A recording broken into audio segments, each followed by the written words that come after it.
In the dim glow of a rain-slicked London flat, Sophia Harrington's hands trembled as she gripped the pen. The divorce papers stared back at her like a verdict from a merciless judge. Cold, final, etched in black ink on crisp white sheets. Tears blurred the words, but she could still make them out, irreconcilable differences.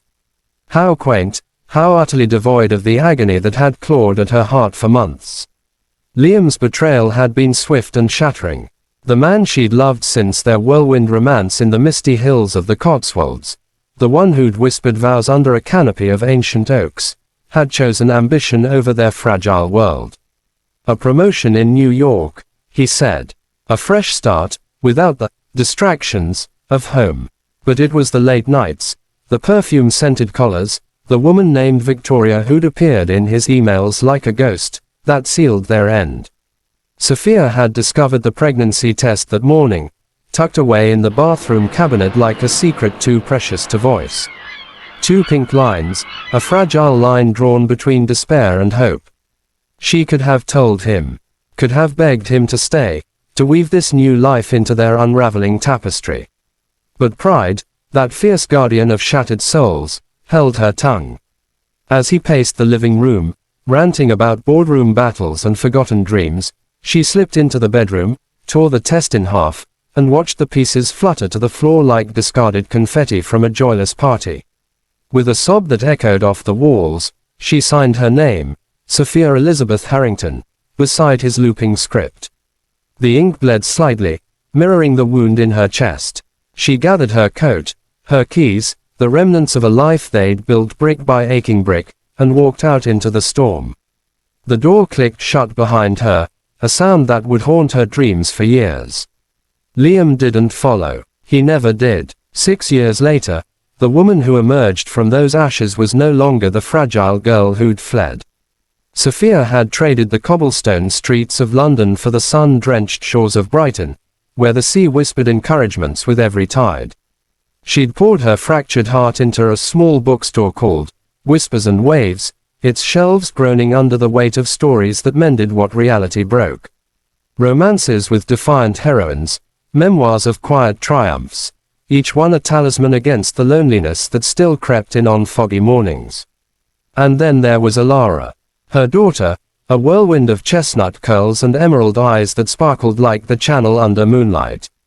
At 5, Alara was a force of unbridled wonder, her laughter a melody that chased shadows from the corners of their cozy flat above the shop. Sophia had named her after the ancient queen of the fairies, ethereal, unbreakable, a name as beautiful as the secret she'd guarded all these years. Liam knew nothing of her. In the haze of postpartum grief, Sophia had filed the birth certificate alone, her maiden name the only anchor in the storm. It was her armor, her quiet rebellion. But fate, that capricious weaver, had other threads to spin. It arrived on a crisp autumn afternoon, wrapped in the salt-kissed breeze off the pier. Sophia was shelving a new arrival, a tale of lost loves reclaimed, when the bell above the door tinkled like a forgotten memory. She looked up, and the world tilted. Liam Sterling stood there, broader in the shoulders, silver threading his once dark hair like veins of moonlight. Time had etched lines around his eyes, not of age, but of regrets unspoken. He wore a wool overcoat dusted with the faint grit of transatlantic travel, and in his hand, a worn leather satchel that screamed of hurried flights and half-written apologies. Sophia, he breathed, his voice a ghost from their shared past. It cracked on the edges, raw as an open wound. She froze, her fingers tightening around the book until the spine creaked. Alara, oblivious, scampered from the children's corner, a half-eaten scone in one hand and a picture book in the other. "Mummy, look, the dragon finds his treasure." Her eyes, so like her father's, widened at the stranger. "Are you a pirate? You have a treasure bag." Liam's gaze dropped to the child, and something profound shifted in his expression, a dawning, like the sun-piercing storm clouds. He knelt slowly, as if the weight of the moment might shatter him. "Hello, little one. I'm an old friend of your mummy's. What's your name?" "Alara," she declared proudly, thrusting the book forward. "And dragons are brave, even when they're scared." He glanced up at Sophia then, his eyes searching hers with a desperation that mirrored the boy she'd once known. Alara, he repeated, the name tasting like revelation on his tongue. It's beautiful, like her mother. The shop emptied of customers, the sea outside a distant roar, but in that suspended breath, the past flooded back. Victoria had been a fleeting illusion, Liam confessed later, over mugs of chamomile tea in the flat upstairs.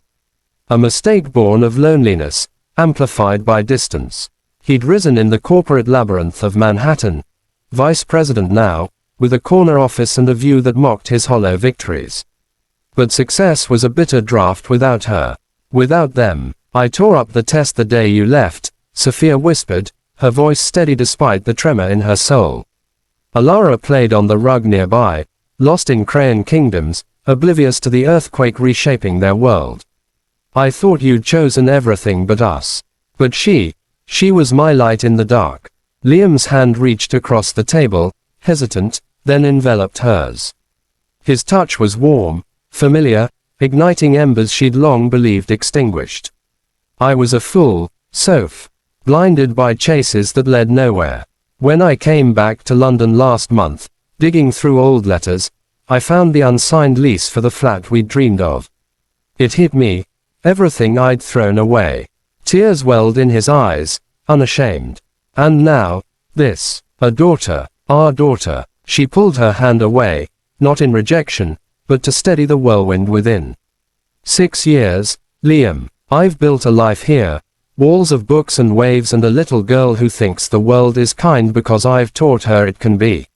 What makes you think you can just sail back in like some prodigal prince? He didn't flinch. Instead, he rose, crossing to the window where the horizon bled into infinity. I don't deserve forgiveness, not yet, but let me prove it. Not with words or wealth, but with time. Let me read her stories, chase her laughter, learn the woman you've become. The one who turned pain into poetry. Alara toddled over then, climbing into Sophia's lap with the innocence of unscarred hearts. Mummy, is the pirate staying for dinner? He looks sad. Dragons help sad people. Sophia looked at Liam, really looked, the lines of sorrow, the hope flickering like a candle in gale winds. In his eyes, she saw not the betrayer, but the man who'd once danced with her under starlit skies, promising forever. And in Alara's tiny hand, clutching his finger with trust unearned, she glimpsed a bridge across the chasm. That night, as rain pattered against the panes like hesitant applause, they shared a meal, simple pasta and tales of far-off lands. Laughter wove through the air, tentative at first, then bold.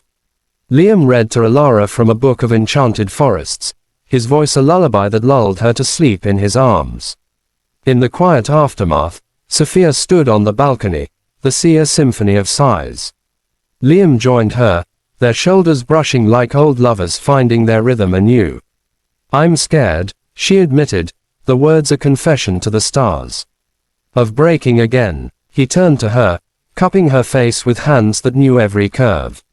Then we'll mend it together.